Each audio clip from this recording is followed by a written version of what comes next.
Hello friends, ஒரு ஹெல்த்தியான morning breakfast recipe என்னென்னு பார்க்கலாமா? கம்பு தோசை தக்காளி கார சட்னி.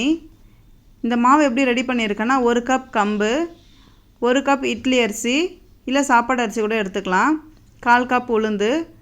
இதை நல்லா வாஷ் பண்ணிவிட்டு 5 மணி நேரம் ஊற வச்சு அரைச்சி எடுத்துடலாம். இது ஒரு 3 மணி நேரம் புளிச்சா போதும், ரொம்ப புளிக்கணும்னு அவசியம் இல்லை, சீக்கிரமாக புளிச்சிடும். அவ்வளோதான். இப்போ தோசை ஊற்றிக்கலாம். லைட்டாக எண்ணெய் விட்டு கொஞ்சம் நேரம் மூடி வச்சிடலாம்.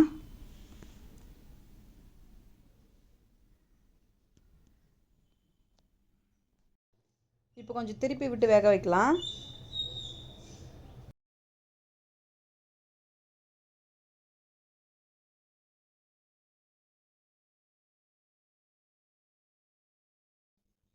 அவ்வளோதான், ஒரு சூப்பரான ஹெல்த்தியான கம்பு தோசை ரெடி.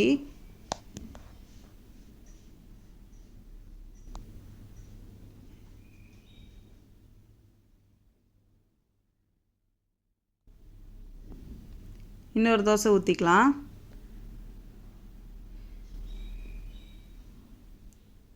இது நல்லா முருகலாக வரும். நீங்கள் திக்காக வேணால் திக்காக ஊற்றிக்கலாம், இல்லை இந்த மாதிரி கொஞ்சமாக ஊற்றி முருகலாகவும் சுட்டு எடுத்துக்கலாம். எப்படி சாப்பிட்டாலும் நல்லா தான் இருக்கும். பாருங்கள் எவ்வளோ கலர்ஃபுல்லாக இருக்குது. கண்டிப்பாக நீங்கள் இதை வீட்டில் ட்ரை பண்ணி பாருங்கள். இந்த கம்பு தோசைக்கும் இந்த தக்காளி கார சட்னிக்கும் ரொம்ப சூப்பராக இருக்கும். ஒரு முறை இதை ட்ரை பண்ணி பார்த்துட்டு எனக்கு சொல்லுங்கள்.